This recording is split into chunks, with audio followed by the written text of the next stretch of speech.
Use smoke screens to disguise your actions. Observance of the law.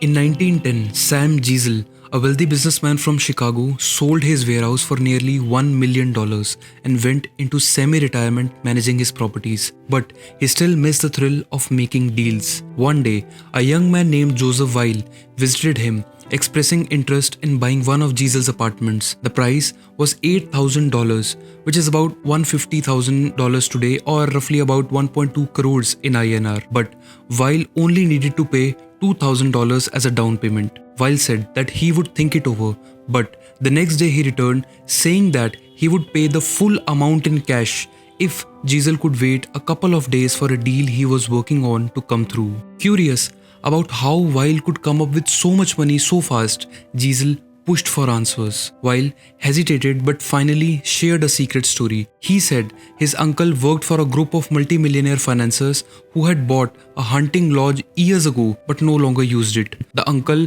had secretly held a grudge against this rich man and wanted to sell the lodge for just $35,000, even though it was actually worth $155,000. The uncle planned to make up for years of mistreatment by helping someone buy the lodge for cheap, then reselling it for a massive profit. Weil said he was looking for a buyer to complete this plan and to help.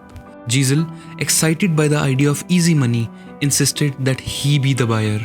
Weil was reluctant at first, but Giesel wouldn't give up. They agreed to meet with the uncle and the financiers in Galesburg, Illinois to close the deal. On the train to Galesburg, Giesel met Weil's uncle, who seemed like a sharp businessman. Weil also introduced George Gross, a boxer Weil was training, although the boxer seemed a bit out of shape and grey-haired, not quite fitting the image of a fighter. Giesel didn't pay much attention to this, though, as he was too excited about the lodge deal. Once in Galesburg, Weil and his uncle went to meet the financiers, leaving Giesel in the hotel with Gross. Gross there started shadow boxing to keep himself fit, but he was wheezing and didn't look like a real athlete at all. Soon after, Weil and his uncle returned with the financiers, a group of men in fancy suits who looked like they knew their way around money. The financiers agreed to sell the lodge to Giesel for $35,000 only, and Giesel had already wired the money to a local bank. All seemed to be going perfectly well. But after the deal was agreed upon, the conversation shifted to a bet. One of the financiers claimed that he had a boxer in his group who could beat Weil's fighter Gross. Weil bragged that Gross could easily win, leading to a heated argument that ended with both sides agreeing to a bet for the next day's fight.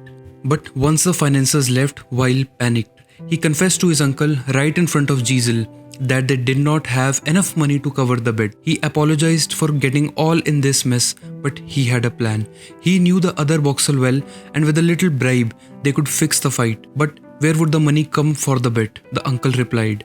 Giesel, not wanting to lose his deal with the lodge, offered his own $35,000 for the bet, thinking he could make even more money after the fight and the lodge sale.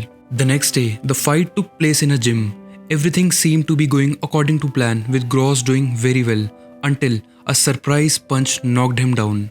Blood poured from his mouth and he lay still. A former doctor among the financiers checked his pulse and declared him dead. Chaos erupted as everyone scrambled to leave before the police arrived and charged them with murder. Giesel, terrified, fled back to Chicago, happy to leave his $35,000 behind and hoping to never see Weil, his uncle and financiers again. However, after Giesel left, Gross stood up, as he was never hurt. The blood had been faked using a blood ball made from chicken blood and hot water hidden in his cheek, while his uncle and the financiers and Gross were all in the con from the start. They split the $35,000, leaving Giesel as the only victim of their clever scheme. Interpretation. Joseph Weil, also known as the Yellow Kid, a well-known conman of his era, had planned everything well in advance, knowing that Giesel was the perfect target for a scam. He carefully chose the boxing match con as the ideal way to trick Giesel out of his money swiftly. But Yellow Kid knew one important thing. If he had come straight out with the boxing match, Giesel would have become suspicious. Instead, he needed to cover his real intentions with a diversion, a smokescreen, in this case the sale of a hunting lodge. From the train ride to the hotel room, Gisel's mind was entirely wrapped up in the business deal. He was thinking about the easy money he could make and chance to mingle with rich men. This distraction worked perfectly. Gisel didn't even notice that Gross, the supposed boxer, was clearly too old and out of shape to be a real contender. That's the power of a smokescreen. It kept Gisel focused on the wrong details, so much so that he did not see what was right in front of him. By the time Gisel's attention shifted to the boxing match, it was already late. The fight's outcome didn't rely on Gross' physical condition, it depended on a bribe, which Gisel missed completely because he was too caught up in the excitement. In the end, when Gross pretended to die in the ring, Gisel was so panicked that he forgot all about the money lost. Yellow Kid's strategy teaches us a valuable lesson. A simple and familiar front can be the best way to hide your true intentions. Approach your target with something ordinary, like a business deal or financial offer. When their attention is focused there, you can slowly guide them down a different path without them even realizing it. By the time they figure it out, it's far too late to stop what's happening. Observance of the law. Number 2. In the mid-1920s, Ethiopia's powerful warlords started realizing that a young nobleman, Haile Selassie, was outsmarting them. Quiet and mild-mannered, he was edging closer to declaring himself the nation's leader. By 1927, Selassie summoned these warlords one by one to pledge their loyalty. While most obeyed, one warlord, Balcha of Sidamo, stood firm in defiance. Known for his boldness and warrior skills, Balcha saw Selassie as weak and unworthy. Although Selassie summoned him gently, Balcha was determined to turn the tables. He marched toward Addis Ababa, but not alone. He brought an army of 10,000 soldiers, ready to defend himself, perhaps even launch a civil war. Balcha camped a few miles from the capital, waiting for Selassie to come to him. Selassie, however, invited Balcha to a banquet in his honor. Suspicious of a trap, Balcha agreed to attend but insisted on bringing 600 of his best soldiers armed to the teeth. Surprisingly, Selassie accepted the condition with great politeness. On the day of the banquet, Balcha and his soldiers arrived, weary but ready. Selassie welcomed them warmly, showing great respect for Balcha. Still, Balcha remained cautious. He even warned Selassie that if he didn't return to his camp by night, his army would attack the capital. During the banquet, Selassie made it seem like he was intimidated by Balcha's strength. He even allowed only songs praising the warlord. Balcha began to feel victorious, thinking Selassie was afraid of him. But when Balcha returned to his camp, he found a shocking sight. His entire camp was gone. His tents were dismantled and only smoke from fires remained. A witness revealed what had happened.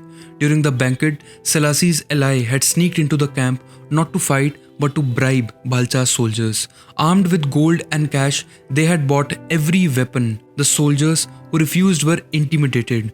In a matter of hours, Balcha's mighty army was disarmed. With no way out, Balcha realized that he was trapped. He thought of marching south but found his path blocked by Selassie's forces. Advancing toward the capital was also impossible as Selassie had stationed a large army there. Like a chess master, Selassie had anticipated all of Balcha's moves and checkmated him. For the first time in his life, Balcha surrendered. To atone for his pride and ambition, he agreed to live the rest of his days in a monastery. Interpretation. Haile Selassie was a master at keeping people guessing. In Ethiopia, where leaders were often expected to be fierce, Selassie took a different path. He appeared as a calm, peace-loving ruler, and yet he outlasted all of his rivals. Selassie never showed anger or impatience. Instead, he used charm and friendliness to deceive his enemies into a false sense of security before striking at the right moment. In Balcha's case, Selassie cleverly played on the warlord's suspicion. Balcha believed the banquet was a trap, which it was, but not the kind of trap he was expecting. Selassie allowed Balcha to bring his bodyguards and even gave him the spotlight during the banquet. By doing so, Selassie made Balcha feel like he was in control, distracting him from the real plan unfolding miles away, where his soldiers were being disarmed. The lesson here: those who are overly suspicious or paranoid can be the easiest to deceive. Gain their trust in one area and they will drop their guard in another, allowing you to strike unexpectedly. A gesture of help or a show of respect can serve as a perfect distraction. With this tactic, Selassie managed to defeat Balcha without even firing a single bullet, demonstrating how powerful a well-set-up distraction can be. Keys to power. When it comes to mastering the art of deception, many believe it involves elaborate lies or grand tales, but true power lies in subtlety. Deception works best when it's hidden behind a front that blends in, a face that appears harmless and familiar. Those who make loud, bold moves often around suspicion, but those who seem ordinary and non-threatening are able to operate unnoticed, making strategic moves without attracting attention. Deceivers build an atmosphere of comfort and familiarity. Once people feel safe, their guard is lowered, making it easier to manipulate situations behind the scenes. Another powerful tactic is to present yourself as helpful or noble. A person might offer to assist you, appearing to have your best interests at heart, but the gesture can be a part of a larger plan, creating a sense of obligation which can be cashed in later when it serves their purpose. The more sincere the gesture appears, the easier it is to deceive.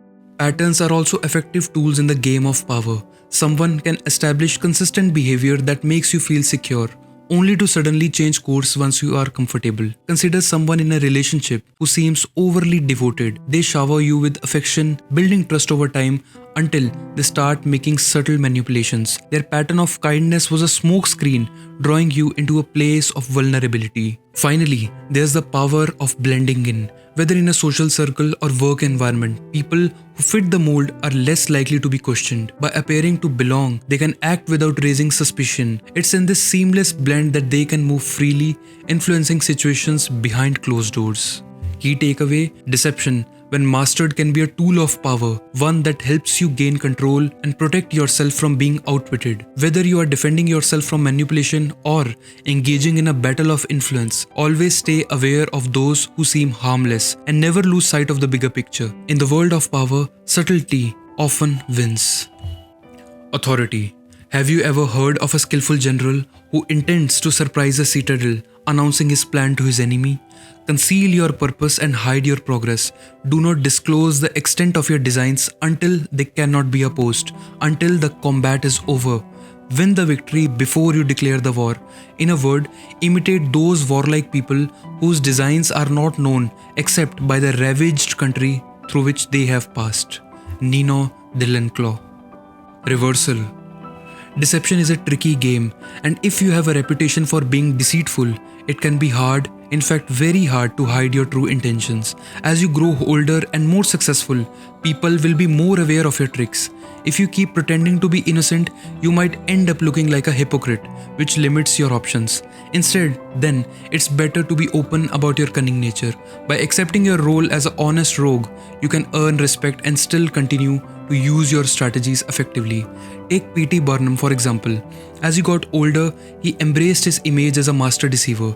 He organized a buffalo hunt in New Jersey that everyone knew was staged. Rather than getting angry, the crowd found it entertaining. Barnum learned that the audience appreciated his tricks. He even published a tell-all autobiography about his deceptions. Lastly, it's important to be aware of tactics used in deception. Remember that the best strategies involve subtlety and patience. Understand that sometimes revealing your true self can also build trust. Always be prepared to think strategically, using the right approach at the right time.